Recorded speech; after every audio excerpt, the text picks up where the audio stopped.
Cloud is all about, there's warm and fuzzies, it does wonderful things, there's agility, flexibility, cost savings. I can do, even from a security perspective, there's very cool things that I ought to be able to do with cloud. And that's very true. And depending on the model, you might actually get to enjoy some of these.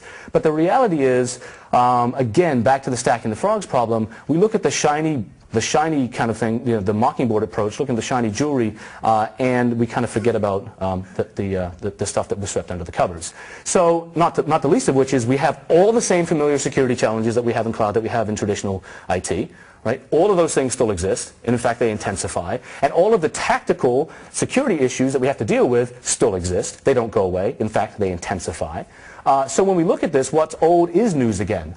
So when we think about this notion of why I titled it the way I did, besides getting you folks up to come and see this talk, is the notion that it really is about these clouds on clouds on clouds, different interpretations of what cloud means and how these interdependencies relate to one another. We have been dealing with this kind of notion of the amorphous perimeter, reperimeterization, how the inside and outside were well demarcated by that firewall. Not anymore, right? There's no such thing as inside and outside very much anymore. And then you take that notion and you add to it multi-tenancy, where I am actually putting my data and commingling my data with somebody else that I don't know, that could be my adversary. Then we start getting to some very interesting issues that we haven't had to deal with because we've only had to deal with a single entity before, that inside versus outside model.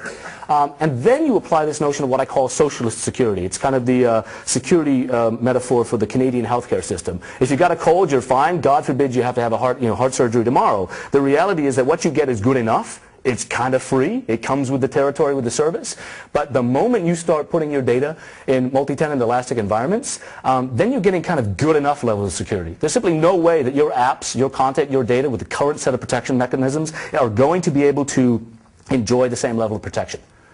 Now, people argue with me about that all the time, and they say, well, these providers can do it better than you can. That's not a fair analogy in many cases. The fair analogy is an unfair analogy because they essentially manage a single app. They do one thing very, very well. In a typical large enterprise, I have to manage, for example, there was a quote, 800 applications with 3.5 versions on average each that they have to manage. So it's unfair to suggest that, if it's one-to-one, yeah, maybe I could argue that cloud providers could do a better or even equal job. When you're talking thousands to one, maybe that's not a fair analogy. Maybe our expectations are set a little skewed. So we have that really set of crusty protocols, and we don't integrate very well, especially from the perspective of security. And so really when you think about it, when you talk about cloud, especially public cloud, massively scaled public cloud, this comes down to the issue of how do I scale security? How do I take what I do and what I need and scale it so it is at least good enough or should be ultimately better? So an example is in order. Let's imagine that we have a fictional public infrastructure as a cloud provider. We will call them Denial Web Services because denial is not just a river in South America. And my apologies to somebody listening in the audience that I know works for said company. So virtualization, multi-tenancy, and isolation are based on a hypervisor. You get elastic compute, network, and storage capabilities. So let's take a journey. Let's think of if you were offering a set of services today, or if you were a consumer thinking about a set of services, how might these services be impacted by various levels of fail in the infrastructure, metastructure layers, and what that might mean to service delivery. So a lot of these things you'll individually and out of context say, yeah, I know about this. Yeah, that's fine. We've known about this for years. But the reality is I wager that when you put this big picture together, you're going to start thinking differently about what it means to cloud. So we'll start at the bottom turtle. We'll think about physical fail. So I'll give you some classical examples of physical fail, not necessarily related to cloud, but just in general. So here's a co-location provider, 365 Main, hosted a large number of your favorite Web 2.0 apps in San Francisco, suffered from this really nasty set of cascading power failures that took a bunch of sites that I use. In fact, my blogging site, TypePad, was taken off the air for like 6 hours. Right? That shouldn't happen. They had multiple levels of resilient capabilities, flywheel generators, backup, diesel generators, UPSs, died off the air. Bye-bye. So all of this fancy engineering on the top level, BCP, disaster recovery, didn't work so well. Rack space. A truck drove into a power transformer. Same sets of problems. Unexpected issues took down massive data centers and their connectivity. This was interesting. CI Host in Chicago was a victim of robbery. When I first did research, it was kind of interesting given the statistics because it happened to them not once, not twice, not 3 times, but 4 times. Essentially, somebody cut a hole through the wall of the colocation provider, took the staff hostage, and walked out with servers. Okay. Then we got stuff like the example with core IP networks. The FBI said, yep, we have a warrant. We're here to confiscate the equipment associated with this customer. Oh, it's virtualized. You know where it is? We'll just take the whole data center. So they took the whole data center, walked out. So you think, well, you know, that doesn't happen very often. True, you know, only 4 times in Chicago. So when you think about, so it's your data center, right, Chicago? I think good choice. Invest in concrete. You know, what's very interesting about kind of moving up a layer in terms of adding a turtle is large cloud providers, as you consolidate distributed data centers down to mega data centers, and you start thinking about what traffic patterns look like, peering and transit relationships over public internet, what ends up happening is there are a set of dynamics that are fascinating. If you have a physical failure at a colo center that has, let's say, truck container-based compute nodes that hold 2,000 nodes, and you have hundreds of them, and that whole thing, for whatever happens, somebody steals them or whatever, it goes off the air, the traffic surge associated with this failover in BCP at this level, this kind of low level, is absolutely scary because, you know, when we have natural disasters or unnatural disasters, the reality is that we kind of think, well, we'll just fail stuff over. But there's an awful lot of dependencies on what happens when we do that.